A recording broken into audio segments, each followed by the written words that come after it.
Hi, and welcome to episode 2 of Soft Signal. Uh, from rainy Toronto, my name is Varun again. I don't know why I said again, but it's been Varun for 32 years. And Aditya, hi, how's the weather in Paris today? Yeah, it's pretty much the same. It's rainy, it's overcast, Yeah, but I think the IPL is still casting some. Well, it's not casting any shadows. yeah, Uh, it's been quite an interesting first three games. it has, and it's really good to have something to look forward to on the weekends as well. Do we we've tried to see as much of the action as possible. I think between us, we've covered all three matches, parts of them, but because timings are not the best, but we have still been following them, and we have a pretty good idea of what's happened. Um, so in this episode, we're just going to review the first three matches, which was Mumbai Indians versus RCB, and then Chennai Super Kings versus Delhi Capitals yesterday, and today we just finished a while ago, SRH versus Kolkata Knight Riders. Uh, the way we thought we'd do it is cover each match and pick a couple of players from each team who stood out and what that means, how we thought the team looked in general, and how those players helped that team. So I'll hand it over to you for the first match, which is Mumbai versus RCB. So what did you make of the opening match of the season? So I think it was quite a close match, right? The very fact that it went down to the last over again Yeah, make made it quite a close match. So good start to the season and two superb teams on display as well. Um, I think there were a couple of more than a couple of key performances across the game. I think if I were to cast my mind back to the RCB, to the RCB bowling unit, I think Harshal Patel really stood out. Five uh, 5 wickets for 27 runs, so statistically superb. But I think the key thing is that he got all 5 wickets at the death. And for me, what stood out is that it was not just the batsman getting, slogging and getting out. It was more of Harshal Patel bowling some really good deliveries to get them out. So three Yorkers and one very good slow ball to get Pollard.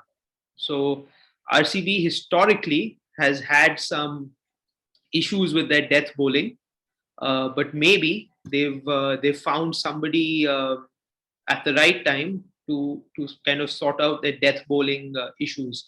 So it'll be interesting to see how Harshal Patel progresses throughout the season.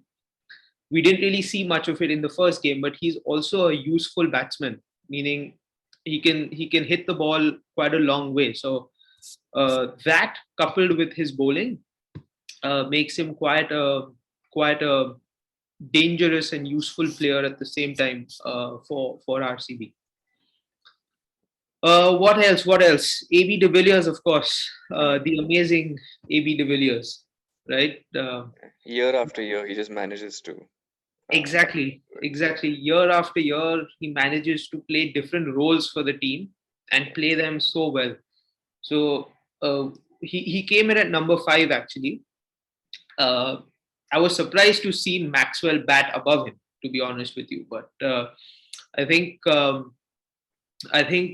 maybe the role for AB de Villiers this season is to be the finisher for RCB. So we'll see how that evolves.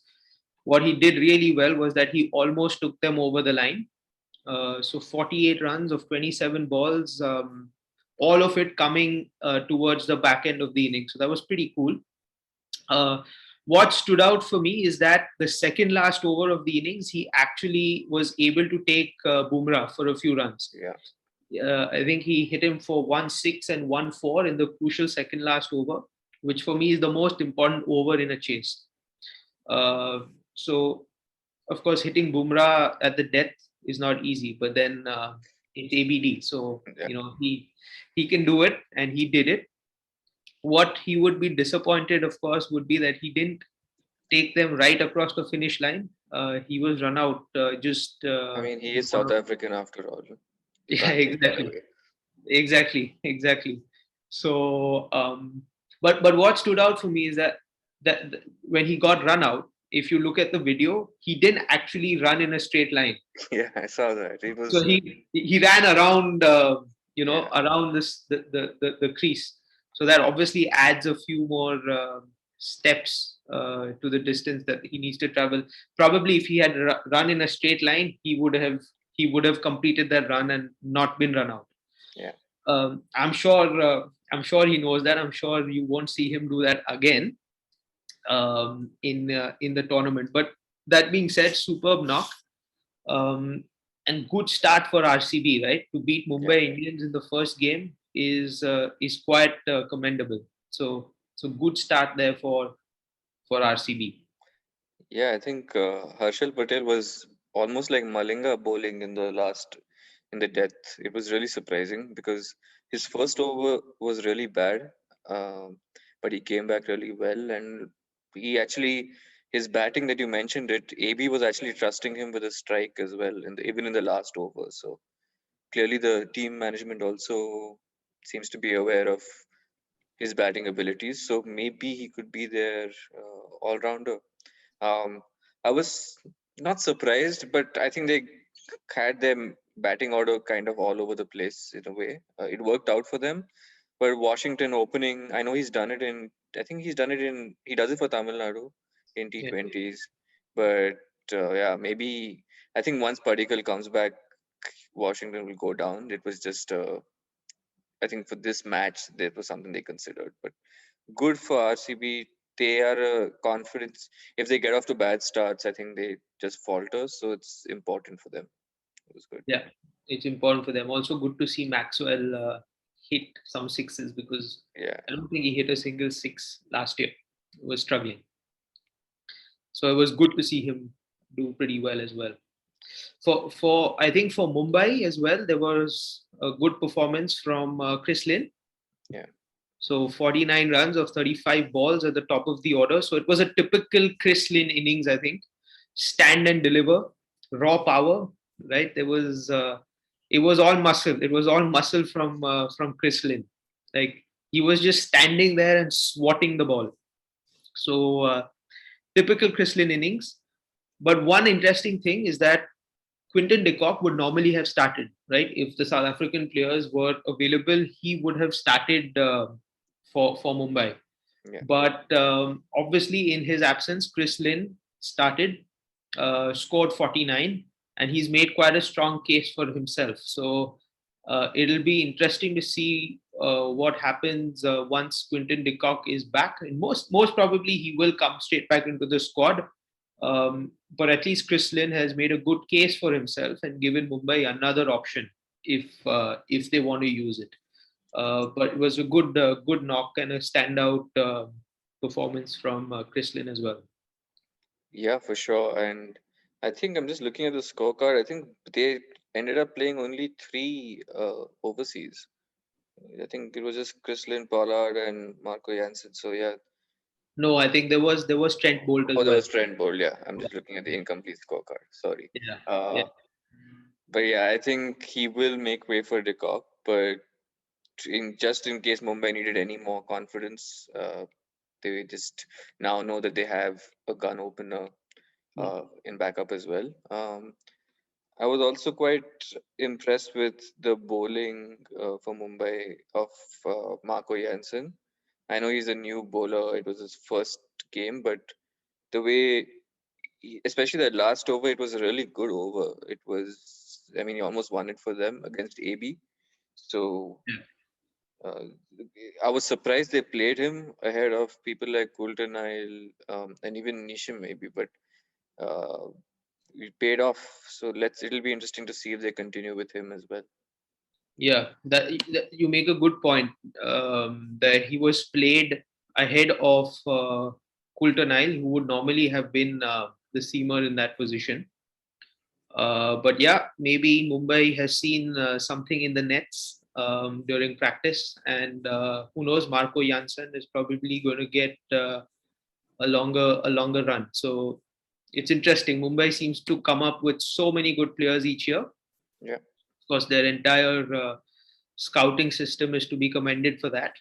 Yeah. Um, but yeah, it's Mumbai Indians. They're always going to come up with some surprises and some surprises in the form of good players. Is what I mean. Exactly. So it was a good first game. I think it was a good first game and a good start to the IPL in general. Yeah, and Mumbai again lost their first game, which is they've done it for I think 8 or 9 seasons now in a row, Yeah, and they've won 5 of them. So it's not something that goes against them, but it's just uncanny how that keeps happening. They just seem to find a way to lose their opening game.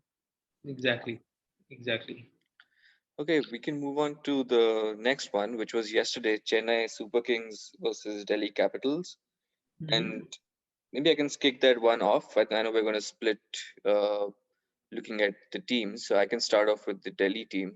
Uh, Yeah, Looked really solid. Um, their bowling, especially, their batting, the way they chased down the target, it was not an easy target to chase down, but they were just in control. I think Prithvi Shaw and Shikhar Dhawan. Really nice to see Shaw back in form. I know he's been playing well recently in domestic T20, but after his horrendous test form, and he just seems to have lost a lot of confidence on that Australia tour. So really good to see him, not just for Delhi Capitals, but for the Indian team. Hopefully, this will help him make his way back into the Indian team as well, though there's a lot of competition. Great start for Rishabh Pant as captain. I think chasing a 190 target in 19 overs is, yeah, he couldn't have probably asked for more.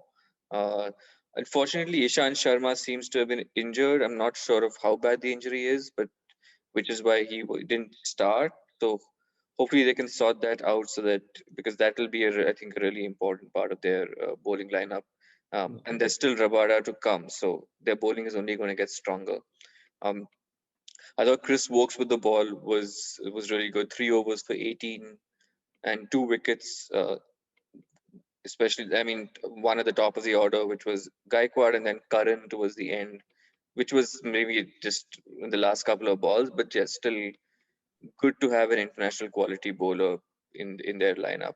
Um, and what did you think of Chennai? Uh, I think they yeah, struggled a bit, but they managed to end their innings well. yeah. They ended their innings really well on a really high note, and all credit to Sam Curran for that.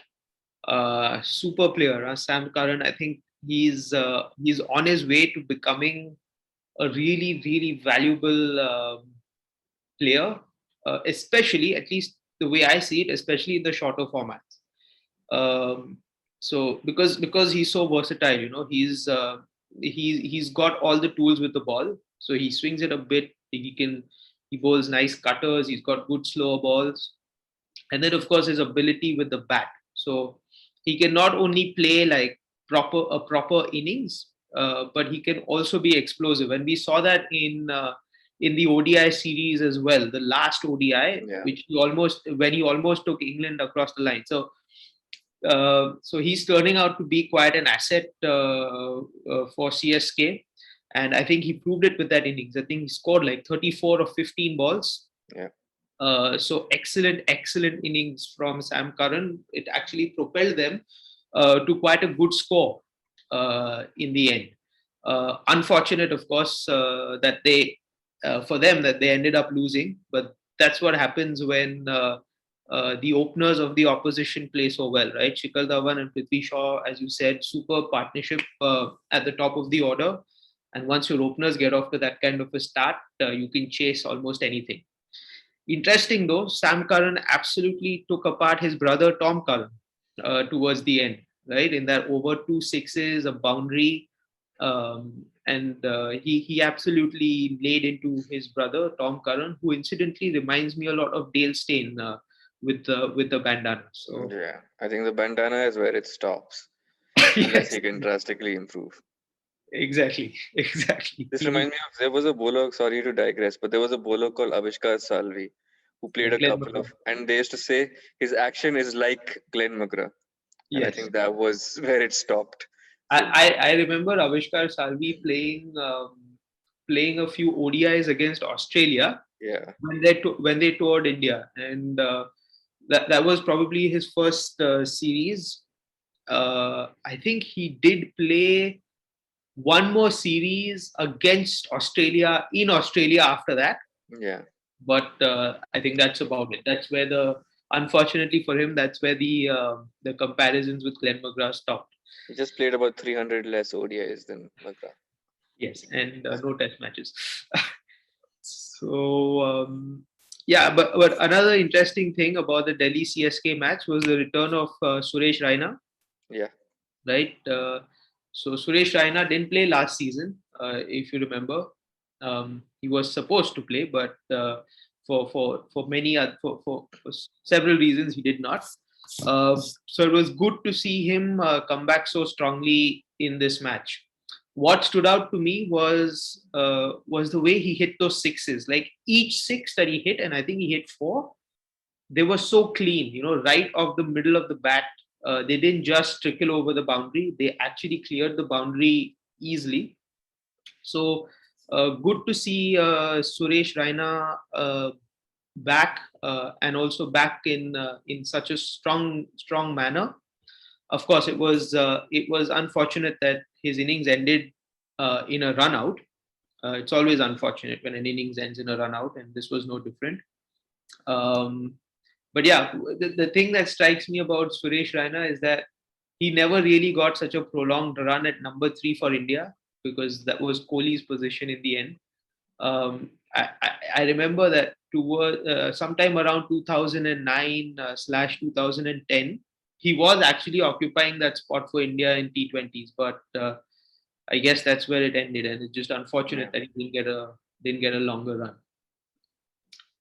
Yeah, that was an interesting match though. The CSK Delhi game was a good one in the end. yeah. Good to see. I mean, CSK were competitive, which is good because last season they ended well, but they had really a terrible season, their worst one ever. So Dhoni again batting at seven and unfortunately out first ball. So if he manages to find some form, they might. I think Sam Curran is just he, like you said, he's so underrated. Also, he's a super cricketer. I think he brings so much to their team. Good to see Raina back in form as well. Unfortunately, with their bowling, I think Shardul Thakur let them down. He went for 50 and he didn't even complete his four. So he's also a very vital bowler for them. So I think they need him and Dhoni to fire in the next games. But good start for Delhi. I'll move on to the third and final match that we've seen so far, which was today, and Kolkata Knight Riders beat Sunrisers Hyderabad by 10 runs. So the first time in the season that a team batting first has won the match. Kolkata again looked really, really solid. Their top three of Gill, Rana, and Tripathi. So Rana opened. I had actually thought Rana would come in at number three, but they demoted Tripathi to number three and made Rana open. Rana 80 of 56, Tripathi 53 of 29, a partnership of nearly 100. Brilliant batting, really. I think their top three, if they can, especially if they have top three Indian players, then that leaves room for all of their what great foreign players. So Morgan, Russell, Cummins, and Shakib all played today, which really helps. I mean, Shakib Al Hassan is batting at number eight, so I mean, really strong at number seven. So there's yeah, that's number seven. Which with Cummins to come at eight, who's also not a pretty handy batsman. So really strong overseas contingent. So I think they, if KKR's Indian players can bat well, it's that really makes them a strong unit in this year's season. I wanted to actually start by reminding you of a prediction which came true that Harbhajan Singh would start for KKR, which I was surprised to see. But he bowled just one over, but whatever, he did start ahead of Sunil Narayan. Yeah. Uh, and then with Sunrisers, I think they got their batting order completely wrong. Rashid Khan was really good for them. He bowled his 4 for 24 and took 2 wickets. So outstanding as usual. But other than that, I don't think anyone really stood out for them. I know Johnny Bairstow and Manish Pandey got 50s and they had a really good partnership again of nearly 100 in 11 overs. But yeah, they were just, especially Pandey towards the end, seemed really slow. Uh, I don't know why they sent Mohammad Nabi and Vijay Shankar ahead of Abdul Samad, because Yeah. Samad batted really well in the last couple of overs. If he had come in a bit earlier, he might have won it for them as well. So what we touched upon in our first episode, that Hyderabad's middle order is really weak. So they were just trying to find ways to bolster their batting, promoting Saha to open, then trying to keep players like Samad for the end. Um, yeah, I think they just don't have. They're going to find themselves in situations like this throughout the tournament because they just don't have a strong enough middle. Yeah, exactly. They don't have a strong enough middle. Um, I was surprised to see Jason Holder not playing. Of Yeah, course, I guess that's probably down to the pitch, given the fact that they were playing in Chennai. So they probably chose Nabi over Jason Holder for that reason. Potentially, who knows? In the coming matches, they might play Jason Holder ahead of Nabi, which adds more weight to their middle. I feel. I think Holder is more of an impact player now than Nabi. They're taking no credit away from Nabi, who's also quite impactful. But Holder is just more impactful, I think. yeah, Um, yes, you're right. Harbhajan Singh did play ahead of Sunil Narayan. Uh, Surprising though that he just bowled the one over at the top of the innings as well. So I thought he would come back and bowl more. But clearly, the fact that they've not started with Sunil Narayan, and I don't know when KKR actually started the tournament without Sunil Narayan. I don't know when that happened before. So it probably sends out a signal to Sunil Narayan that probably they don't see him being a big part of their plans going forward. A lot of that down to the fact that they've discovered Varun Chakravarti as well, because he's kind of a similar, the mystery spinner, etc. That Sunil Narayan is. Uh, that being said, of course, you rightly pointed out KKR is looking super solid this season again. Um, I think they also seem to have all their bases covered. Of course, we'll have to see throughout the tournament which player strikes form and which player doesn't. uh, Andre Russell always is sort of the impact player for them. Today he was impactful with the ball, bowled really well at the death. But I'm waiting to see one of those explosive Andre Russell innings in which every ball goes for six. yeah. Uh, Something in a chase where they need 56 or 15 balls, and then you think yeah, it's not possible, and then it's just suddenly 15 of 5 balls. exactly. Unfortunately, we didn't see much of it last season.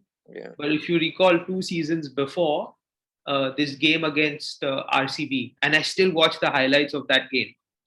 That game against RCB seemed like lost, where they needed something like 50 runs or 15 balls, like you put it, and it was incredible that he just hit everything for six after that. yeah, Just it was just incredible, and I'm really looking forward to seeing that sort of an innings from Andre Russell this time. So yeah, should be interesting to see how KKR goes.